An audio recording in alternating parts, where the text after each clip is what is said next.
امریکی صدر ٹرمپ منگل کو عرب اور مسلم ممالک کے رہنماؤں سے ملاقات میں غزہ میں جنگ کے بعد گورننس اور امن سے متعلق تجویز پیش کریں گے۔ امریکی میڈیا رپورٹ کے مطابق امریکہ چاہتا ہے کہ عرب اور مسلم ممالک غزہ میں فوج بھیجنے پر آمادہ ہوں تاکہ اسرائیل انخلا کر سکے۔ امریکہ یہ بھی چاہتا ہے کہ عرب اور مسلم ممالک فلسطین میں اقتدار کی منتقلی کے عمل اور بحالی کے کاموں کے لیے رقوم بھی دیں۔ ترجمان وائٹ ہاؤس کیرولین لیوٹ کا کہنا ہے کہ امریکی صدر ڈونلڈ ٹرمپ منگل کو اقوام متحدہ اجلاس کے سائیڈ لائن میں عالمی رہنماؤں سے ملاقاتیں کریں گے۔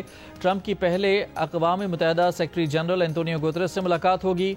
صدر ٹرمپ پاکستان، سعودی عرب، متحدہ عرب امارات، قطر، ترکی، مصر، اردن اور انڈونیشیا کے سربراہان سے بھی ملیں گے۔ یوکرین، ارجنٹائن اور یورپی یونین رہنماؤں سے بھی ٹرمپ کی ملاقات ہوگی۔ وزیراعظم شہباز شریف اقوام متحدہ جنرل اسمبلی کے اجلاس میں شرکت کے لیے نیو یارک پہنچ گئے۔ وزیراعظم جنرل اسمبلی سے خطاب میں مسئلہ کشمیر اور فلسطین پر موقف اجاگر کریں گے۔ اہم عالمی امور پر پاکستان کا نقطہ نظر پیش کریں گے۔ وزیراعظم امریکی صدر ٹرمپ کے ساتھ منتخب اسلامی رہنماؤں کی ملاقات میں بھی شرکت کریں گے۔ وزیراعظم اجلاس میں شریک عالمی رہنماؤں اور UN حکام سے دو طرفہ ملاقاتیں بھی کریں گے۔ فرانس نے بھی فلسطین کو ریاست تسلیم کر لیا۔ صدر میکرون نے اقوام متحدہ کی اہم کانفرنس میں فلسطین کو ریاست تسلیم کرنے کا اعلان کیا۔ کہا، ہم مزید انتظار نہیں کر سکتے، غزہ میں جنگ روکنے کا وقت آ گیا ہے، کوئی بھی چیز جاری جنگ کا جواز نہیں بنتی۔ مطالبہ کیا کہ حماس بھی دیگر 48 یرغمالیوں کو رہا کرے۔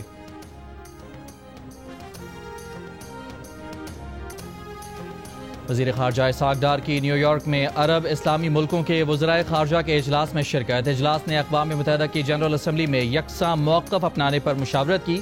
وزیر خارجہ اسحاق ڈار نے کہا کہ پاکستان خطے میں امن و استحکام اور خوشحالی کے لیے ہر تعمیری کوشش کی حمایت کرے گا۔ اجلاس میں متحدہ عرب امارات اور اردن کے نائب وزرائے اعظم کے علاوہ مصر، انڈونیشیا، سعودی عرب اور ترکی کے وزیر خارجہ بھی شریک ہوئے۔ نیو یارک میں دولت مشترکہ کے وزرائے خارجہ کے اجلاس میں بھی اسحاق ڈار کی شرکت۔ اسحاق ڈار نے کہا کہ پاکستان نوجوانوں کو بااختیار بنانے میں دولت مشترکہ رکن ملکوں کی قیادت کر رہا ہے۔ دولت مشترکہ کے 56 رکن ملکوں میں سپلائی چین اور تجارتی روابط کو مضبوط بنانا اہم ہے۔ اسحاق ڈار نے جنرل اسمبلی میں خواتین کی چوتھی عالمی کانفرنس سے بھی خطاب کیا۔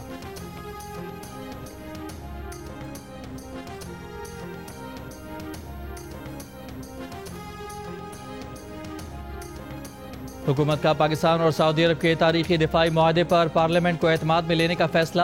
پارلیمانی ذرائع کے مطابق قومی اسمبلی اجلاس 29 ستمبر کی شام 5 بجے طلب کیا جائے گا، جس میں وزیر دفاع خارجہ آصف پالیسی بیان دیں گے۔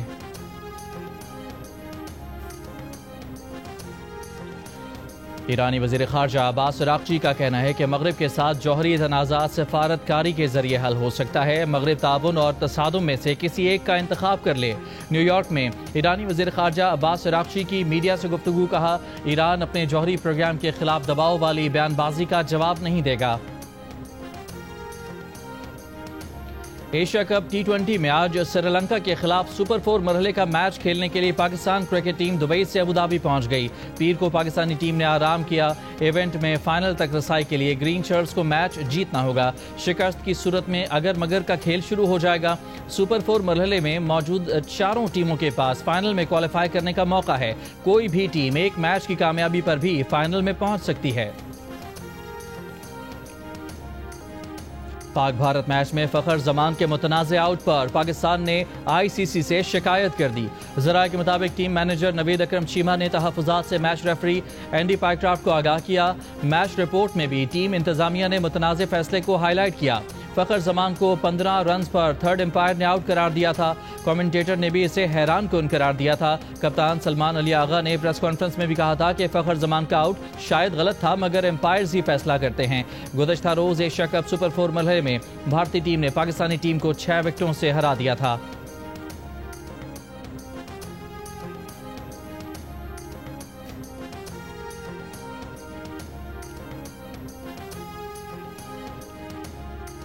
سوشل میڈیا پر دولت کی نمائش کرنے والے ٹیکس نادہندگان کے بعد FBR نے سناروں اور ریل اسٹیٹ کو ٹارگٹ کر لیا۔ ملک بھر میں نان ٹیکس پیئرز کے خلاف کریک ڈاؤن۔ پنڈی، اسلام آباد، فیصل آباد اور ملتان سمیت کئی شہروں میں ٹیکس کم دینے یا نہ دینے والے سناروں کو نوٹس جاری۔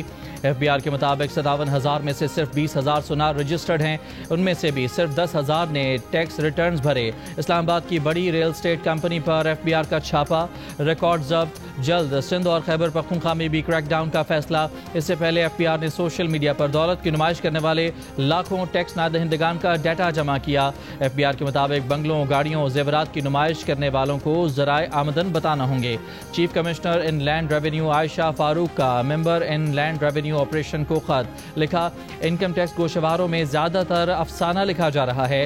لوگ محل نما گھروں میں 24 گھنٹے ایئر کنڈیشننگ سے لطف اندوز ہو رہے ہیں، کچھ لوگ قیمتی گاڑیاں چلا رہے ہیں، برانڈڈ کپڑے پہنتے ہیں۔ امیر لوگوں کے انکم ٹیکس گوشوارے ان کے طرز زندگی کی عکاسی نہیں کرتے۔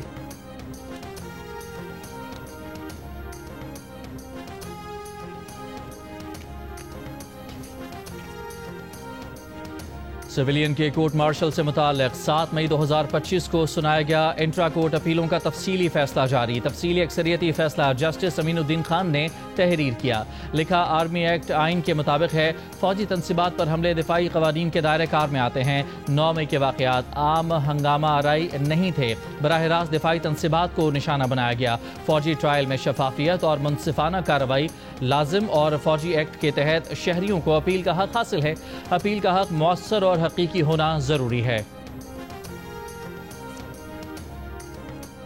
پاکستان میں امریکہ کی قائم مقام سفیر نیٹلی بیکر کی اٹارنی جنرل منصور عثمان سے ملاقات۔ سپریم کورٹ کے احاطے میں ہونے والی 45 منٹ جاری رہنے والی ملاقات میں باہمی دلچسپی کے امور پر تبادلہ خیال۔ الحمدللہ پاکستان کے نصیب میں بھی یہ سعادت آئی کہ پاکستان بھی اپنے آپ کو خادمین حرمین شریفین کہہ سکتا ہے۔ اللہ تعالیٰ نے پاکستان کے نصیب میں یہ عزت لکھی کہ پاکستان بھی اب حرمین شریفین کی دھرتی کا محافظ بن گیا ہے۔ تو بہت بہت آپ سب کو مبارک ہو۔ لاہور سے لے کے اٹک تک اور اٹک سے لے کے رحیم یار خان تک ہر جگہ نواز شریف کے خدمت کے بہت بڑے بڑے نشان ہیں۔ پہلی میٹرو بس بنائی تو نواز شریف نے بنائی، پہلی اورنج لائن بنائی تو نواز شریف نے بنائی، پہلی موٹر وے بنائی تو نواز شریف نے بنائی، ایٹمی دھماکے کیے تو الحمدللہ نواز شریف نے کیے، پہلی ایکسپریس وے بنی تو نواز شریف نے بنائی، ساہیوال میں اگر گرین بس آئی ہے تو نواز شریف لے کر آیا ہے ماشاءاللہ۔ اور میں ہمیشہ کہتی ہوں کہ اگر پاکستان سے نواز شریف کی خدمت نکال دو تو کھنڈرات کے علاوہ کچھ نہیں بچے گا۔ وزیر اعلیٰ پنجاب مریم نواز کا دعویٰ ہے کہ پاکستان سے نواز شریف کی خدمات نکال دو تو کھنڈرات کے سوا کچھ نہیں بچے گا۔ ساہیوال میں الیکٹرک بس منصوبے کی افتتاحی تقریب سے خطاب میں کہا کہ نواز شریف نے موٹر وے بنائی، ایٹمی دھماکے کیے۔ وزیر اعلیٰ پنجاب مریم نواز نے بہاول نگر میں سیلاب متاثرین کے کیمپ کا دورہ بھی کیا، متاثرین سے خیریت دریافت کی، سہولیات کا جائزہ لیا۔ انتظامیہ کی سیلاب زدہ علاقوں میں ریلیف سرگرمیوں پر بریفنگ۔ مریم نواز نے کیمپ میں خواتین کی سلائی کڑھائی کے کاموں میں بھی دلچسپی کا اظہار کیا، خود بھی کڑھائی کی، سلائی مشین چلائی، خواتین کے ساتھ کھانا کھایا۔ مریم نواز کا سیلاب متاثرین کے نقصانات کے ازالے کا اعلان، کہا سیلاب زدگان کو اپنا مہمان سمجھتے ہیں۔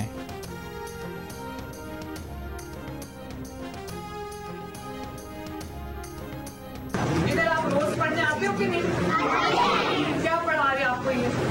یہ دیکھو، یہ بھی جوس ہے آپ کے لیے، یہ جوس ہے آپ کے لیے۔ ہاں السلام علیکم، کیا حال ہے؟ ٹھیک ہے۔ یہ بیٹا یا بیٹی؟ یہ بیٹا۔ بیٹا ہے ماشاء اللہ۔ ہوئی نواز شریف نام رکھا ہے، سو سویٹ۔ اچھا مجھے بھی سکھا دو کیسے کیا۔ مریم دیکھا یہ دیکھو۔ اچھا کیسے کرنا چاہو؟ ایسے ہی نا، دیکھتے ہیں آتی ہے مجھے۔ ان کو بچوں کو آپ نے لایا، ان کو پانی ٹینکس میں بھر کے لائیں تاکہ یہ شاور لیں بچے، ٹھیک ہے، ورنہ خدا نہ خواستہ کہیں اسکن کی کوئی پرابلم ہو جائے۔ ساتھ لگی آئی ہو بڑی پرانی ایسے ہسپتال ہے، تسی دکھا لو، سب کو دیں، سب کو۔ حیدرآباد میں کوٹری بیراج پر پانی کی سطح میں اضافہ، شدید طغیانی، درمیانے درجے کا سیلاب،